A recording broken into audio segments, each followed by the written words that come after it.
I'm so grateful for everyone to be here today, and it's an honor to be here. This is my first oral podium presentation as an AP, so please bear with me, and we're in this together. We're in the same boat together, right?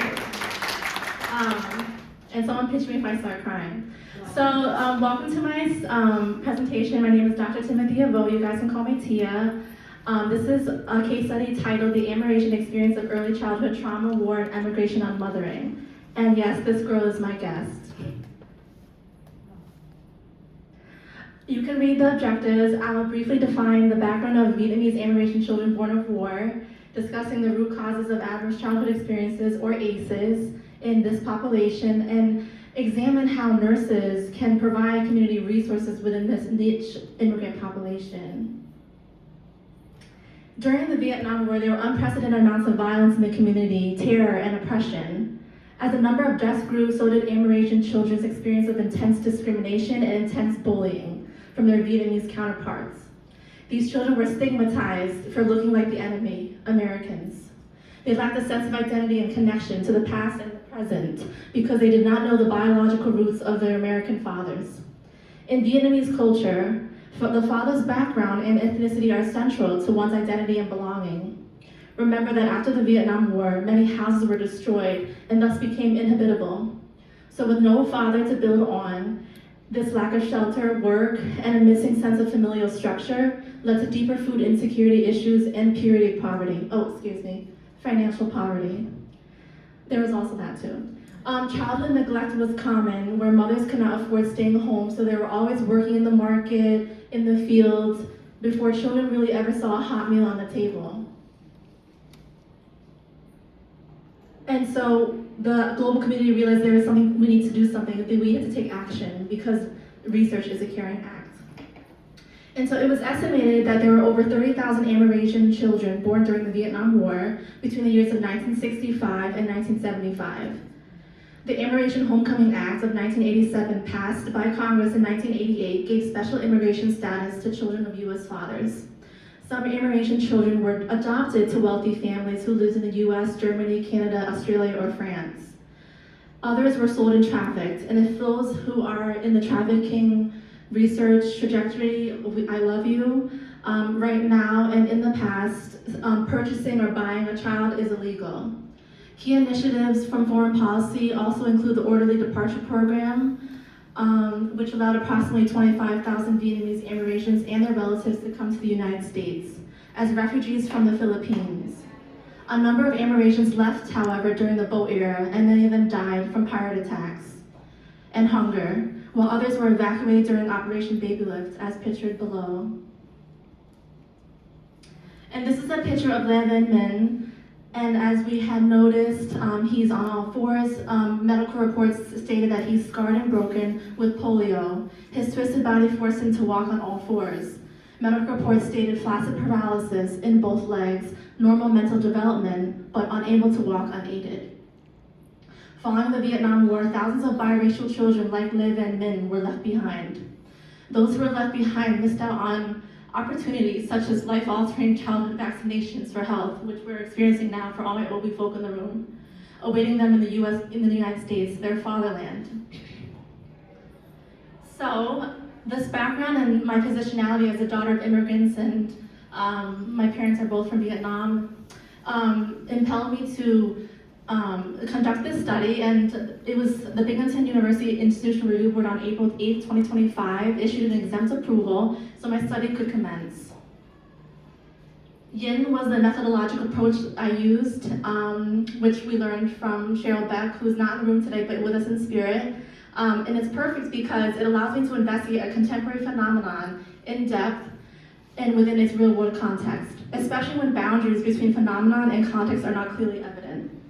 In order to get the ball rolling, I began to list some propositions, which was fun, but it took a lot of time, which included those ACEs I mentioned earlier. I focused on the individual as the case or primary unit of analysis. I asked them specific interview questions and reflected on the things participants said and left unsaid, especially in the Vietnamese culture. I also specified parameters and time boundaries, which included some parts of the participants' lives from early childhood to motherhood. And yes, I used purposive sampling and approached online communities.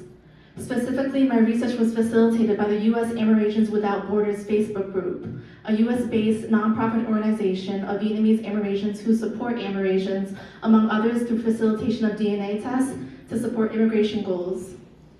Currently, the TSA is not functioning right now, so they have halted the DNA tests. Data collection occurred from February to July of the same year. Cindy Olson from Amerasian Children Looking for Their Fathers, American GI Fathers, posted a QR code with a recruitment flyer on her Facebook page, which has over 5K members. Before I could interview participants, I had to go through some screening first, such as their cultural heritage and who they identify as, and if they could trace their origins to Vietnam. Participants' interviews were recorded and transcribed verbatim, and all files were de-identified and secure. And what was interesting was that several participants shared more than one story, so therefore the number of shared stories exceeded the number of unique participants. I asked about their time growing up during the Vietnam War, the child relationships with their mothers, pre- and post-migratory experiences, and how their Amerasian identities shape their ways of mothering or raising their own children in the United States. And hopefully I have still kept you guys awake and paying attention. Results. And so participants came to the US in the 80s and 90s. They were teenagers when they eloped with their husbands and got pregnant in Vietnam. They received prenatal care from midwives in the community who had cared for their families before, such as their siblings.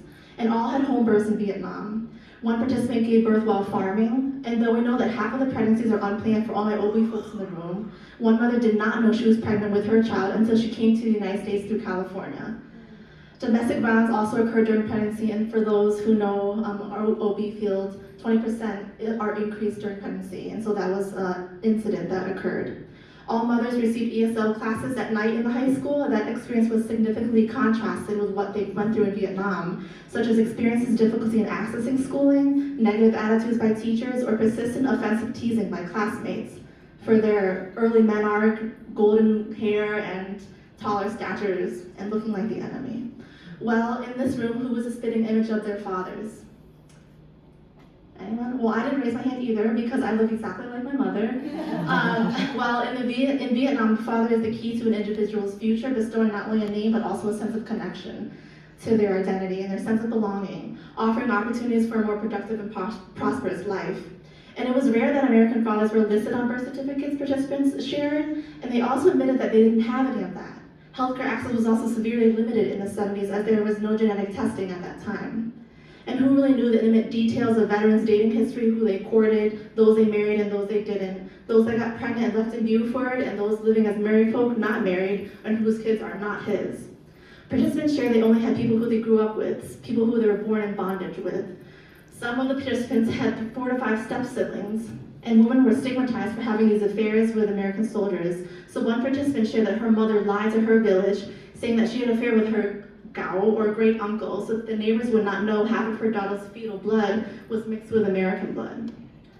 Participants shared that their Vietnamese mothers burned his photos hidden beneath their underwear and carved out bomb shelters out of fear if the Northern Forces or Viet Cong ever found out that they would yield heavy repercussions or even death.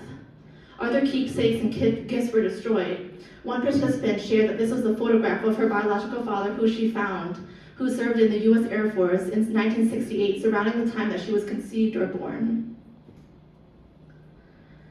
As napalms rained down from the sky in Vietnam, Neil Armstrong was the first man to step on the moon. Children were forced to flee Vietnam with only the clothes on their backs, pack their things and leave their homes like we're seeing now in the news in the Middle East. We were running like this. One participant held tightly onto her grandmother's hand, she said, and saw jewelry, body parts, heads, arms, legs, and watches, including gold and silver coins splattered onto the dusty, bloody ground. They witnessed tiny little bodies carried on wagon beds as only certain bodily remnants remained.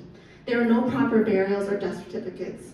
A couple weeks ago, they were sitting behind desks in school or playing outside. Now their lives were upended and longing for a semblance of normalcy or a sliver of hope.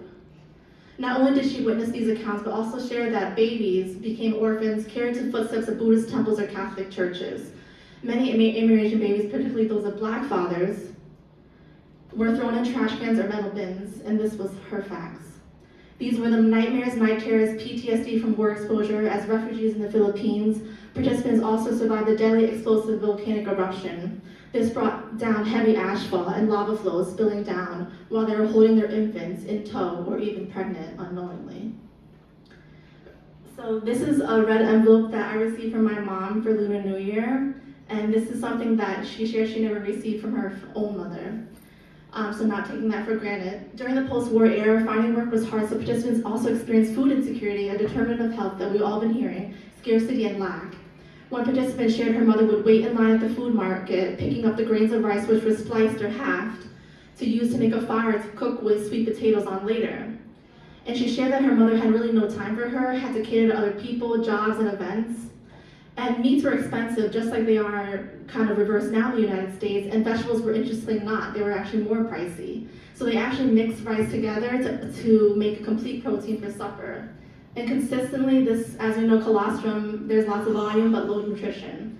So imagine that's what they were having. Participants wanted to see their mothers, wanting more presents from their mothers, but that had its own obstacles as well. One participant was beaten by her stepfather who did not allow her to see her own mother. My God. Another participant was beaten by her mother with a bed pole for quitting school due to intense bullying. She hid in the pig's den and played with the piglets and just was sobbing, and she said that was a traumatic experience for her. Her and her mom went to a cool-down period, and so she relocated to live with her uncle, so that displacement on his farm for a short while. Coping with these compounding losses, one participant had a revelation of what she never had in childhood. The only way up was up, now as a mother, raising 2 children. So I live the best for my life to be a better mom for my kids, to have a better life and have it all. They have college, food on the table, new clothes or old clothes. Who didn't have old clothes? They wear it, and all that I did not have, I only have a 3rd grade education. This research adds to the growing body of work supporting intergenerational transmission of maternal childhood maltreatment on children's increased risk for adverse physical and psychological health. As nurses, we can provide them. They need comforting, counseling, lots of encouraging, and keeping them anchored in truth and to ground them in appropriate resources and healthy support systems. Here we can do all sorts of innovative things like nutrition teaching, lactation consultants, getting the whole team on board, but also mental health support and screening for undiagnosed anxiety and depression, and immigrant and refugee women who are here today and are coming. We need to invest in children, so public health. Their families may come from scarcity and lack in the beginning, so we as nurses, social workers, OBs, midwives must work with communal networks and meet them where they are. Their practical needs in addition to telling them that they are loved. Encourage or introduce them to support groups and connect them to culturally appropriate health centers. 2 opportunities include 0 to 3, which we all know, which provide children with loving support from trusted adults to reduce the effects of generational trauma and prevent adverse childhood experiences. And then there's Family Enrichment Network, which help promote bonding and positive childhood experiences, and which help promote that bond and maintain that bond. And especially for newcomers to this land or to any accepting country where they may have the ability and dignity to flourish and thrive. Thank you.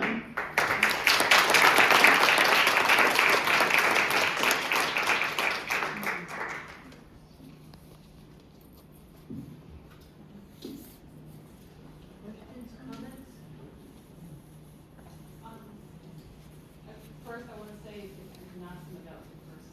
Podium oral speech, so beautiful, very well said. I want to say thank you for bringing light to this population. Tear-jerking, but it's beautiful, just beautiful, and I think you should continue this work. It's just so important for everyone to be more aware of underrepresented populations. Just not a closer presentation, I'm speaking to someone about underrepresented indigenous populations. So this work is amazing, and I know about the Vietnam War. I know that during the war there's a lot of things that go on behind the scenes aside from war, but hearing about the Amerasians, I had never really heard that term, so I have a deep appreciation for this. So thank you. Beautiful, beautiful work. Thank you so much. And do you know Dr. Etta Black? She won the Pulitzer Peace Prize. People in her department said it's not research, but they stopped saying that when she won the Peace Prize. And so I will continue in this vein, so thank you so much for speaking life into me.